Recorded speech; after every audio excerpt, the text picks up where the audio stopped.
Basta ako ikwento sa inyo. But can you take it? Okay. Isang araw, may pumuntang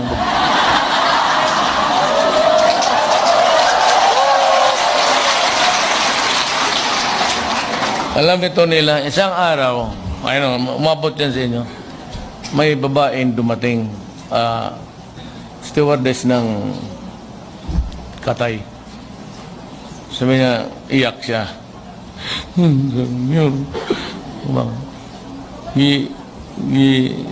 Iiwanan ako, gipabuntisan ako, tapos iniwan, sumama ng isang pulis sa Region 12. Alam niyo to?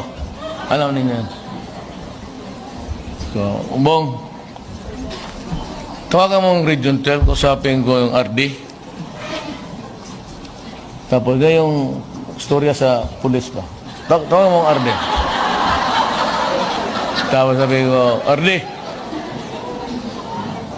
may babae dito, yung pulis mo, pinabuntisan, tapos tinakbuhan.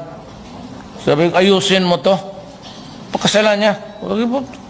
Tartado yung pulis na. Pakasalan niya. Siguro, may kumpiyansang buwang kay Gwapa, tapos, abroad. O yan, papuntahin mo lang dito. Papuntahin mo dito, Mayor. So, sige ha. O, ito yung pangalan. Ato nga to sa RD, sa regional nila. Diba? Sumbong ka doon. Ayusin mo.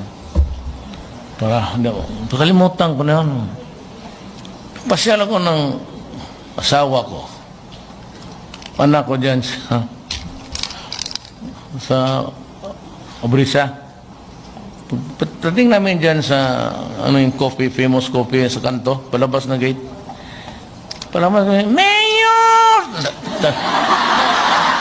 Naka-shorts. Naka-shorts. Tapos sabi ko, kay Bong, sino itong gagang to? Hindi na po asawa. Sabi niya na, yun yung, kumusta? Okay ako, Mayor. Nagpakasal na kami. Sino yung pulis? Nandyan? Hindi. Iba sino? Nagpakasal na kami ni Arde.